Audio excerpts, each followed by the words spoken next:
Hi Mallu മാസ്റ്ററിൻ്റെ മറ്റൊരു അധ്യായത്തിലേക്ക് ഏവർക്കും സ്വാഗതം. ഇന്ന് നമ്മൾ കാണാൻ പോകുന്ന Kerala education acts and rules അതിൻ്റെ ക്ലാസ്സുകൾ നമ്മൾ തുടരുകയാണ്. ഇന്ന് നമ്മൾ ചാപ്റ്റർ 7ലേക്ക് കിടക്കുകയാണ്, അറ്റൻഡൻസ്, ഹോളിഡേയ്സ് ആൻഡ് വെക്കേഷൻ. അപ്പോൾ എൻ്റെ കേരള സർവീസ് റൂൾസിൻ്റെ ക്ലാസ്സുകൾ, അതുപോലെ ഫൈനാൻഷ്യൽ കോഡിൻ്റെ ക്ലാസ്സുകൾ, അക്കൗണ്ട് കോഡിൻ്റെ ക്ലാസ്സുകൾ, കൂടാതെ ട്രഷറി കോഡിൻ്റെ ക്ലാസ്സുകൾ, ഇതൊക്കെ ഇനിയും കാണാത്തവരുണ്ടെങ്കിൽ പോയി കാണുക, പ്രോത്സാഹിപ്പിക്കുക. ചാനൽ ഇനിയും സബ്സ്ക്രൈബ് ചെയ്തില്ലെങ്കിൽ ചാനൽ സബ്സ്ക്രൈബ് ചെയ്യുക.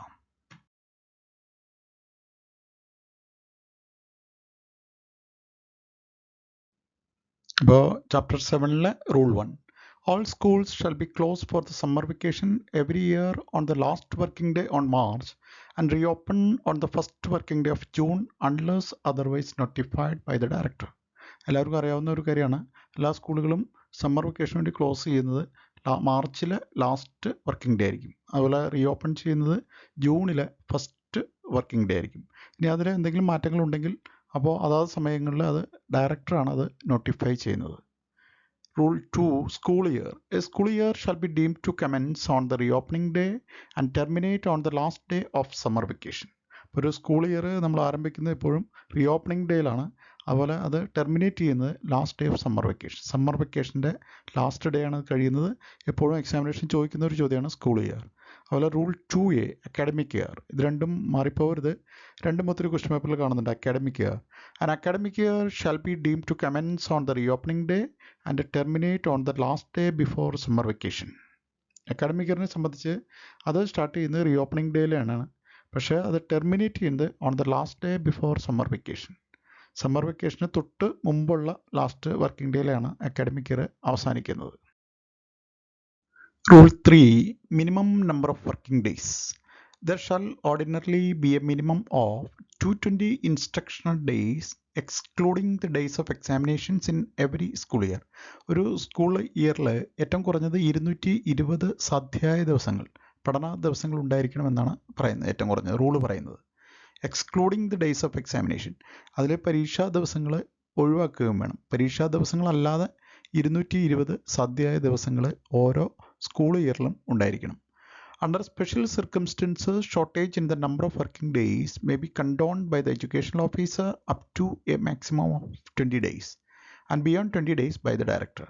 20 ദിവസം വരെയുള്ള ഈ ഷോർട്ടേജുകൾ എഡ്യൂക്കേഷണൽ ഓഫീസർ കണ്ടോൺ ചെയ്യും. എന്ന് പറഞ്ഞാൽ ഈ 20 ദിവസം, ഇപ്പോൾ 220 ദിവസം ആയില്ലെങ്കിൽ മറ്റ് ദിവസങ്ങൾ, ഇപ്പോൾ സാറ്റർഡേയ്സൊക്കെ പ്രവൃത്തി ദിനങ്ങളാക്കിക്കൊണ്ട് അങ്ങനെ കണ്ടോൺ ചെയ്യും എഡ്യൂക്കേഷണൽ ഓഫീസർ. ഇനി അതിൽ കൂടുതൽ 20 ദിവസത്തിലധികം ആ ഷോർട്ടേജ് പരിഹരിക്കാനുണ്ടെങ്കിൽ അത് ഡയറക്ടറാണ് അതിനുള്ള ഇൻസ്ട്രക്ഷൻസ് കൊടുക്കുന്നത്. Rule 4, holidays. The director, DDE or DEO may declare any day as a special holiday for any or all schools for adequate reasons. വളരെ കൃത്യമായ കാരണങ്ങളുണ്ടെങ്കിൽ ഡയറക്ടർക്കോ അല്ലെങ്കിൽ DDEക്കോ അല്ലെങ്കിൽ DEOക്കോ ഏതെങ്കിലും ഒരു സ്കൂളിന് മാത്രമായിട്ടോ അല്ലെങ്കിൽ എല്ലാ സ്കൂളുകൾക്കുമായിട്ടോ അവധി പ്രഖ്യാപിക്കാനുള്ള അധികാരങ്ങളുണ്ട്. തക്കതായ കാരണങ്ങളെന്ന് പറയുന്നത്, ഇപ്പോൾ നമ്മളിപ്പോൾ ഒരു റീജിയണൽ ഫെസ്റ്റിവൽ ആഘോഷങ്ങളൊക്കെ വരുമ്പോൾ ആ ഒരു പ്രത്യേക റീജിയണിൽ വേണമെങ്കിൽ അവധി കൊടുക്കും, പക്ഷെ പകരം അതിന് മറ്റൊരു ദിവസം അതിന് പ്രവൃത്തി ദിനവുമായിട്ട് ഡിക്ലെയർ ചെയ്യുകയും ചെയ്യും. For adequate reasons HM also may declare special holidays but it should be reported to DEO and the deficiency in working day must be managed by another day. ഒരു സ്കൂളിലെ HMനും ഇതുപോലെ പ്രാദേശികമായ അവധികൾ കൊടുക്കാം, പക്ഷേ ഇത് DEOയ്ക്ക് റിപ്പോർട്ട് ചെയ്തിരിക്കണം. മാത്രമല്ല ആ കുറഞ്ഞുപോയ പ്രവൃത്തി ദിനം മറ്റൊരു ദിവസത്തേക്ക് അഡ്ജസ്റ്റ് ചെയ്യുകയും വേണം. വേറൊരു ഹോളിഡേ പ്രവൃത്തി ദിനമാക്കി മാറ്റിക്കൊണ്ടാണ് അത്തരം സന്ദർഭങ്ങളിൽ അത് അഡ്ജസ്റ്റ് ചെയ്യുന്നത്. Headmaster and a non-teaching staff of school shall attend office on special holidays. അപ്പോൾ സ്പെഷ്യൽ ഹോളിഡേയ്സ് കൊടുക്കാനുള്ള അധികാരവും മറ്റും നമ്മൾ കണ്ടു കഴിഞ്ഞു. അപ്പോൾ ഇങ്ങനെ ഡിക്ലെയർ ചെയ്യുന്ന സ്പെഷ്യൽ ഹോളിഡേയ്സിൽ സ്കൂളിലെ HMഉം അതുപോലെ നോൺ ടീച്ചിങ് സ്റ്റാഫും സ്കൂളിൽ ഹാജരാകേണ്ടതുണ്ട്. ഇപ്പോൾ സ്കൂൾ ഓഫീസൊക്കെ തുറന്ന് പ്രവർത്തിക്കണമെന്നർത്ഥം. Schools in which majority of the staff or peoples are Muslims may have Fridays as holidays and Saturday as working day. അപ്പോൾ കേരളത്തിലെ ചില മുസ്ലിം ഭൂരിപക്ഷ പ്രദേശങ്ങളിൽ ഇങ്ങനെ ഒരു സംഭവമുണ്ട്. സർക്കാരിൻ്റെ അനുമതിയോടെയാണ് ചെയ്യുന്നത്. അവിടെ വെള്ളിയാഴ്ചകളിൽ അവധി കൊടുത്തിട്ട് പകരം ശനിയാഴ്ചകളിൽ പ്രവൃത്തി ദിനമാക്കും. ഇപ്പോൾ ഇങ്ങനെ പ്രവർത്തിക്കുന്ന സ്കൂളുകൾ വളരെ കുറച്ച് മാത്രമേ കേരളത്തിലുള്ളൂ. If Friday is not a holiday, the noon interval on Friday shall 2 hours from 12:30 to 2:30 PM to attend the prayers. ഇനി അതല്ല, ഈ ഫ്രൈഡേയ്സ് പ്രവർത്തിക്കുമ്പോൾ ഫ്രൈഡേയിൽ സ്കൂൾ ടൈമിൽ ചെറിയ മാറ്റങ്ങളുണ്ട്. അപ്പോൾ അവർക്ക് ഉച്ചയ്ക്ക് 12:30 മുതൽ 2:30 വരെ അവധിയായിരിക്കും. അവധി എന്ന് പറഞ്ഞു കഴിഞ്ഞാൽ അവർക്കൊരു ബ്രേക്ക് ടൈം ഉണ്ട്. നോൺ ടൈം ബ്രേക്ക് കൂടുതലായിരിക്കും അവിടെ വെള്ളിയാഴ്ചകളിൽ. The working hours on these days will be from 9:30 AM to 12:30 PM and from 2:30 PM to 4:30 PM. എന്ന് പറഞ്ഞാൽ സാധാരണ 10 മണിക്ക് തുടങ്ങുന്ന സ്കൂളുകൾ അപ്പോൾ ഫ്രൈഡേയ്സ് എന്ത് ചെയ്യും, 9:30 തുടങ്ങിയിട്ട് 12:30 മുതൽ 2:30 വരെ ബ്രേക്ക് കൊടുക്കും അവർക്ക് പള്ളിയിൽ പോകുന്നതിനും മറ്റ് പ്രയർ മീറ്റിങ്ങിലൊക്കെ അറ്റൻഡ് ചെയ്യുന്നതിന് വേണ്ടിയിട്ട്. അതുപോലെ 4 മണിക്ക് വിടുന്ന സ്കൂളുകളിൽ അപ്പോൾ അത്തരം ദിവസങ്ങളിൽ ഫ്രൈഡേയ്സിൽ എന്ത് ചെയ്യും, 4:30 വരെ പ്രവർത്തിക്കും. ആ ഫലത്തിൽ ആ നഷ്ടപ്പെടുന്ന 1 മണിക്കൂർ രാവിലെയും വൈകിട്ടുമായിട്ട് അത് മെയിൻറ്റെയിൻ ചെയ്ത് പോകണം. 5ാമത്തെ rule education department calendar. Education വിദ്യാഭ്യാസ വകുപ്പ് പുറത്തിറക്കുന്ന ഒരു കലണ്ടറുണ്ട്. At least 10 days before the commencement of every school year the director shall issue this calendar for the year. ഓരോ അക്കാഡമിക് ഇയർ തുടങ്ങുന്നതിന് 10 ദിവസമെങ്കിലും മുന്നായിട്ട് ഡയറക്ടർ അതാത് അക്കാഡമിക് ഇയറിലെ എഡ്യൂക്കേഷൻ കലണ്ടറുകൾ ഇഷ്യൂ ചെയ്യും. In this calendar, there will be opening day, closing day, public holidays, Onam, Christmas holidays, and special holidays. Number of available working days and a deficiency to be made up, if any, to rise the number of working days. അപ്പോൾ ഇങ്ങനെ ഈ director issue ചെയ്യുന്ന കലണ്ടറിൽ ഇത്യാദി കാര്യങ്ങളെല്ലാം ഉണ്ടാവും. Opening, എന്നാണ് school open ചെയ്യുന്നത്, എന്നാണ് സ്കൂൾ ക്ലോസ് ചെയ്യുന്നത്, public holidays, Onam vacation, Onam examination എന്ന് തുടങ്ങും, ഓണം ഹോളിഡേയ്സ് എന്ന് തുടങ്ങും, ക്രിസ്മസ് എക്സാം എന്ന് തുടങ്ങും, എന്ന് അവസാനിക്കും, എന്നാണ് സ്കൂൾ ക്ലോസ് ചെയ്യുന്നത്, എന്നാണ് സ്കൂൾ റീ ഓപ്പൺ ചെയ്യുന്നത്. ചില പ്രത്യേക ഹോളിഡേയ്സ് ഉണ്ടെങ്കിൽ അതും അതിനകത്ത് കാണാം. Total number of available working days എത്രയാണ്, അപ്പോൾ അതിൽ എത്ര എണ്ണം സ്പെഷ്യൽ വർക്കിംഗ് ഡേയ്സ് എത്ര എണ്ണം ഉണ്ട്, ഇങ്ങനത്തെ എല്ലാ ഡീറ്റെയിൽസും ഈ അക്കാഡമിക് എഡ്യൂക്കേഷൻ കലണ്ടറിൽ ഉണ്ടാവും. If necessary the director may announce any alteration in the calendar. കലണ്ടറിൽ എന്ത് മാറ്റം വരുത്താനും ഡയറക്ടർക്കാണ് അധികാരമുള്ളത്. All government and private schools shall follow this calendar. നമ്മുടെ സംസ്ഥാനത്ത് പ്രവർത്തിക്കുന്ന സർക്കാർ സ്കൂളുകളും അതുപോലെ സ്വകാര്യ സ്കൂളുകളും ഈ കലണ്ടർ വളരെ സ്ട്രിക്റ്റായിട്ട് ഫോളോ ചെയ്യേണ്ടതാണ്. റൂൾ 6 അറ്റൻഡൻസ് രജിസ്റ്ററിനെ കുറിച്ചാണ് പറയുന്നത്. Every school shall maintain an attendance register in form 6. Form 6 ഓർത്ത് വയ്ക്കണം, ഒത്തിരി പരീക്ഷയ്ക്ക് ചോദിച്ചിട്ടുണ്ട്. അറ്റൻഡൻസ് രജിസ്റ്റർ ഫോം 6 മെയിൻറ്റെയിൻ ചെയ്യേണ്ടത്. For each division of every standard. ഓരോ ഡിവിഷനും വേണ്ടി, ഓരോ സ്റ്റാൻഡേർഡിലെ ഓരോ ഡിവിഷനും വേണ്ടിയിട്ട് പ്രത്യേകം രജിസ്റ്ററുകൾ ഫോം 6 മെയിൻറ്റെയിൻ ചെയ്യേണ്ടതാണ്. The percentage of attendance of every pupil during the school year shall be entered against his name in the attendance register on the date of closing of the school for summer holidays. അപ്പോൾ school summer ഹോളിഡേയ്സിന് വേണ്ടി അടയ്ക്കുമ്പോൾ ഓരോ കുട്ടിയുടെ attendance calculate ചെയ്ത് അദ്ദേഹത്തിന് അയാൾക്ക് എത്ര percentage attendance കിട്ടിയിട്ടുണ്ടെന്ന് അയാളുടെ പേരിൻ്റെ നേരെ രജിസ്റ്ററിൽ രേഖപ്പെടുത്തി വെക്കേണ്ടതാണ്. Rule 7 minimum attendance. Percentage of attendance is calculated to the nearest integer. അപ്പോൾ നേരത്തെ പറഞ്ഞ പോലെ ഇങ്ങനെ അറ്റൻഡൻസ് പെർസെൻറ്റേജ് കാൽക്കുലേറ്റ് ചെയ്യുമ്പോൾ എപ്പോഴും അത് ഒരു റൗണ്ട് ഓഫ് ചെയ്ത് പൂർണ്ണസംഖ്യയായിട്ടാണ് എഴുതുന്നത്. മുകളിലേക്കാണ് അത് റൗണ്ട് ഓഫ് ചെയ്യുന്നത്. A people attended the school not less than 85% of the number of working days in the year deemed to have secured the minimum attendance. അപ്പോൾ ഒരു കുട്ടിക്ക് ഉണ്ടായിരിക്കേണ്ട മിനിമം അറ്റൻഡൻസ് എന്ന് പറയുന്നത് 85% ആണ്. If the people is going to attend the public examination, it is calculated as on last day of February. ഒരു സ്കൂളിൽ public exam എഴുതുന്ന കുട്ടികൾ, ഇപ്പോൾ 10ാം ക്ലാസ്സിലെ കുട്ടികളുടെയൊക്കെ അറ്റൻഡൻസ് കാൽക്കുലേറ്റ് ചെയ്യുന്നത് ഫെബ്രുവരിയിലെ ലാസ്റ്റ് വർക്കിംഗ് ഡേ വെച്ചിട്ടാണ്. കാരണം മാർച്ചിലാകുമ്പോഴേക്കും മാർച്ച് തുടക്കത്തിൽ അവർക്ക് പബ്ലിക് എക്സാം തുടങ്ങും. Now minimum attendance is prescribed for the promotion of pupils of standard 1 to 3. അതായത് 1 മുതൽ 3 വരെയുടെ സ്റ്റാൻഡേർഡിലുള്ള കുട്ടികൾക്ക് അങ്ങനെ ഒരു മിനിമം അറ്റൻഡൻസ്, അങ്ങനെ ഒരു ക്രൈറ്റീരിയ പ്രിസ്ക്രൈബ് ചെയ്തിട്ടില്ല. അപ്പോൾ അതും ശ്രദ്ധിക്കണം. അതും എക്സാമിനേഷൻ ചോദിക്കുന്നത് അത് സ്റ്റാൻഡേർഡ് 1 to 3 മാത്രമാണ് ആ മിനിമം അറ്റൻഡൻസിൻ്റെ ക്രൈറ്റീരിയ ഇല്ലാത്തത്.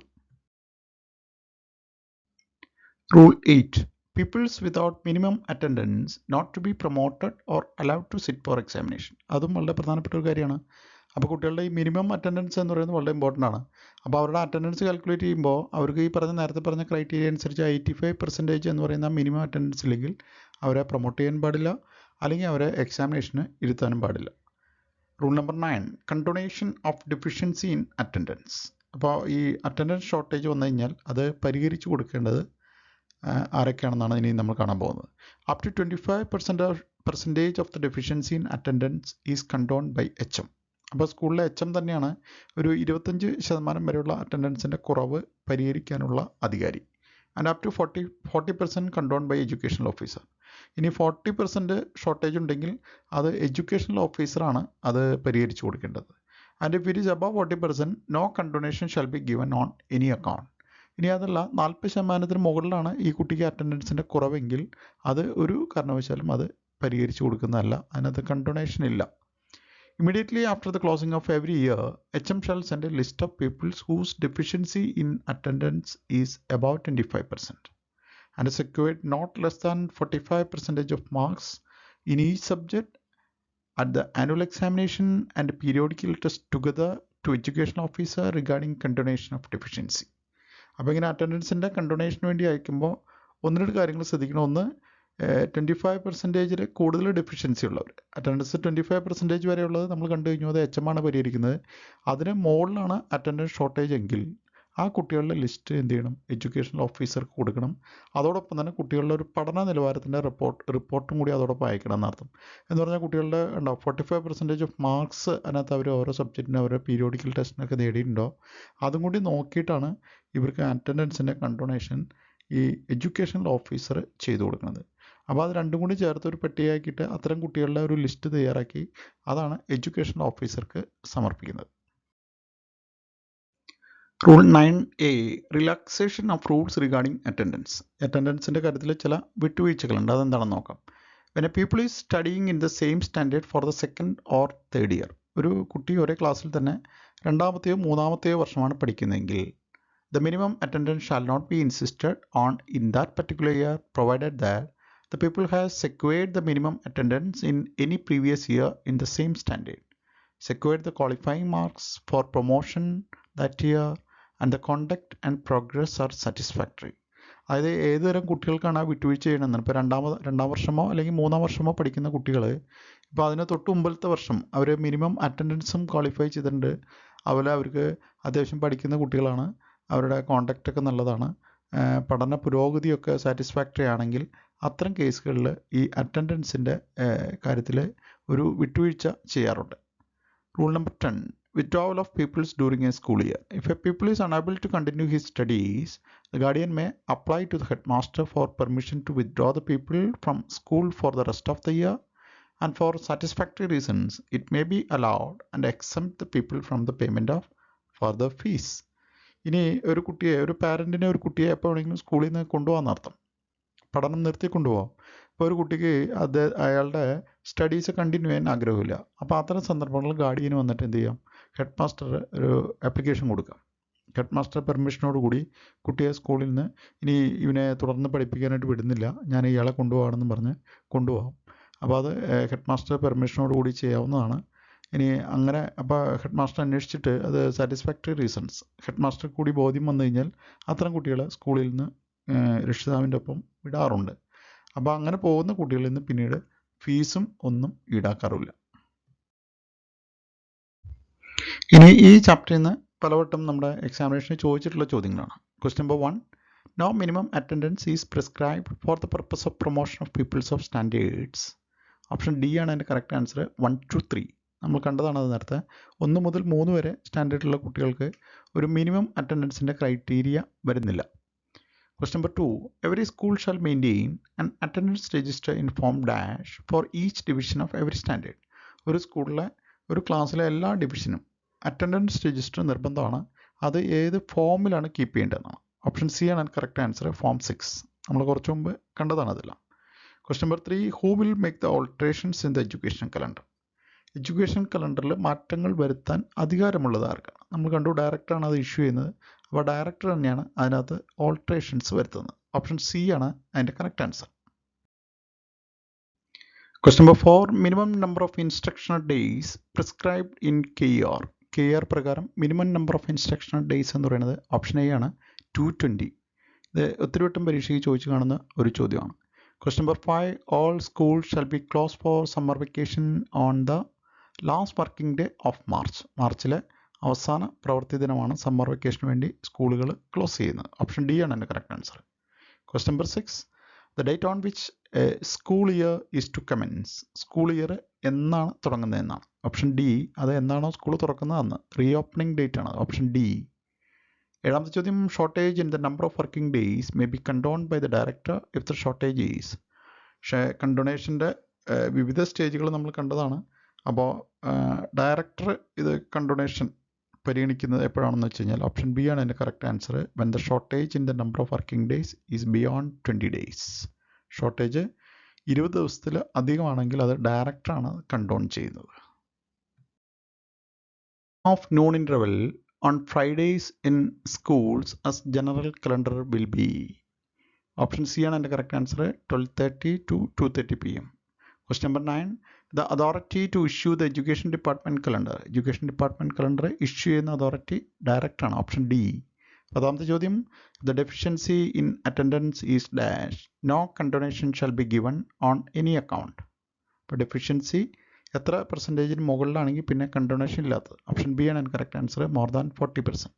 അപ്പോൾ ഈ ചാപ്റ്ററിലെ 10 പ്രധാന ചോദ്യങ്ങളും നമ്മൾ കണ്ടു കഴിഞ്ഞു. അപ്പോൾ ഇതോടെ നമ്മുടെ ഇന്നത്തെ വീഡിയോയുടെ അവസാനിക്കുകയാണ്. ക്ലാസ്സുകളൊക്കെ ഇഷ്ടമായെങ്കിൽ വീഡിയോ ഇഷ്ടമായെങ്കിൽ നിങ്ങൾ കമൻറ്റ് ചെയ്യുക, ലൈക്ക് ചെയ്യുക, അതുപോലെ നിങ്ങളുടെ സുഹൃത്തുക്കൾക്ക് വീഡിയോ സജസ്റ്റ് ചെയ്യുക. ചാനൽ ഇനി സബ്സ്ക്രൈബ് ചെയ്തില്ലെങ്കിൽ ചാനൽ സബ്സ്ക്രൈബ് ചെയ്യുക.